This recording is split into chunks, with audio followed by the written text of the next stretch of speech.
मेरे प्यारे देशवासियों, नमस्कार। कोरोना के प्रभाव से हमारी मन की बात भी अछूती नहीं रही है। जब मैंने पिछली बार आपसे मन की बात की थी, तब पैसेंजर ट्रेनें बंद थी, बसें बंद थी, हवाई सेवा बंद थी। इस बार बहुत कुछ खुल चुका है।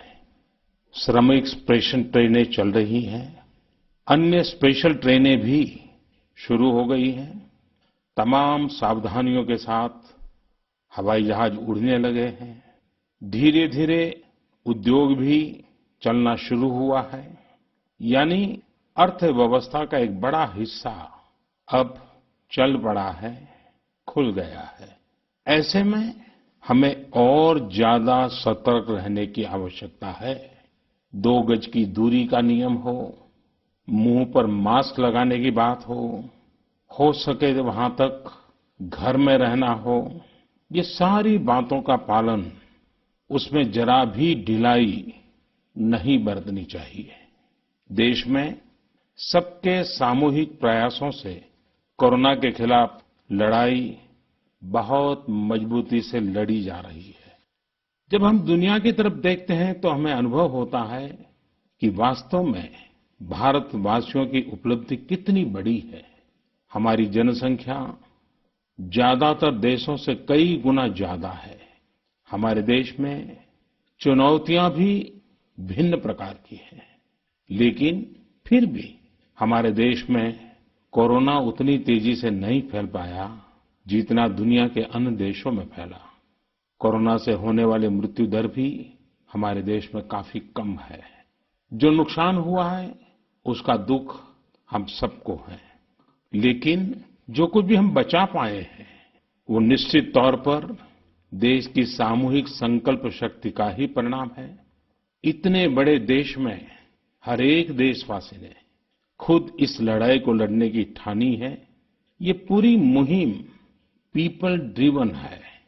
साथियों, देशवासियों की संकल्प शक्ति के साथ एक और शक्ति इस लड़ाई में हमारी सबसे बड़ी ताकत है, वो है देशवासियों की सेवा शक्ति। वास्तव में इस महामारी के समय हम भारतवासियों ने ये दिखा दिया है कि सेवा और त्याग का हमारा विचार केवल हमारा आदर्श नहीं है, बल्कि भारत की जीवन पद्धति है। और हमारे यहाँ तो कहा गया है, सेवा परमो धर्मः। सेवा स्वयं में सुख है, सेवा में ही संतोष है। आपने देखा होगा कि दूसरों की सेवा में लगे व्यक्ति के जीवन में कोई डिप्रेशन या तनाव कभी नहीं दिखता। उसके जीवन में, जीवन को लेकर उसके नजरिए में भरपूर आत्मविश्वास, सकारात्मकता और जीवंतता प्रतिपल नजर आती है। साथियों, हमारे डॉक्टर्स, नर्सिंग स्टाफ, सफाई कर्मी, पुलिसकर्मी, मीडिया के साथी, ये सब जो सेवा कर रहे हैं, उसकी चर्चा मैंने कई बार की है। मन की बात में भी मैंने उसका जिक्र किया है। सेवा में अपना सब कुछ समर्पित कर देने वाले लोगों की संख्या अनगिनत है।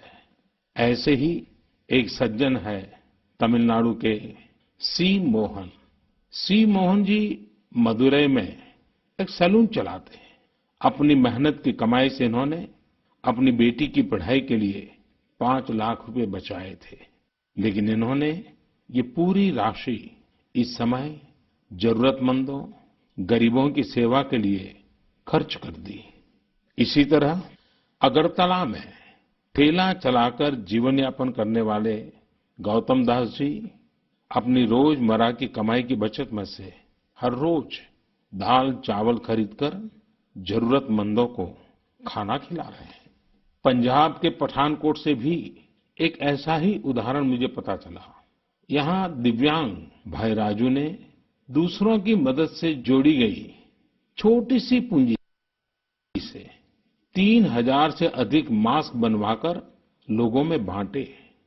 भाई राजू ने इस मुश्किल समय में करीब 100 परिवारों के लिए खाने का राशन भी जुटाया।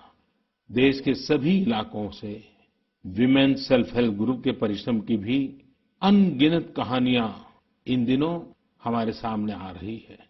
गांवों में, छोटे कस्बों में हमारी बहनें, बेटियां हर दिन हजारों की संख्या में मास्क बना रही हैं।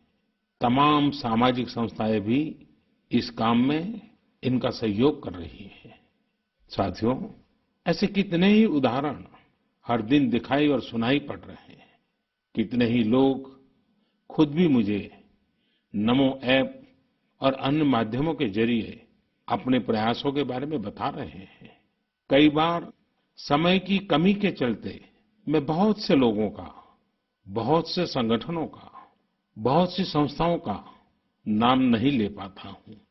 सेवाभाव से लोगों की मदद कर रहे ऐसे सभी लोगों की मैं प्रशंसा करता हूं, उनका आदर करता हूं, उनका तहे दिल से अभिनंदन करता हूं। मेरे प्यारे देशवासियों, एक और बात जो मेरे मन को छू गई है, वो है संकट की इस घड़ी में इनोवेशन। तमाम देशवासी गांवों से लेकर शहरों तक, हमारे छोटे व्यापारियों से लेकर स्टार्टअप तक, हमारी लैब्स कोरोना के खिलाफ लड़ाई में नए-नए तरीके ईजाद कर रहे हैं, नए-नए इनोवेशन कर रहे हैं। जैसे नासिक के राजेंद्र यादव का उदाहरण बहुत दिलचस्प है। राजेंद्र जी नासिक में सतना गांव के किसान हैं।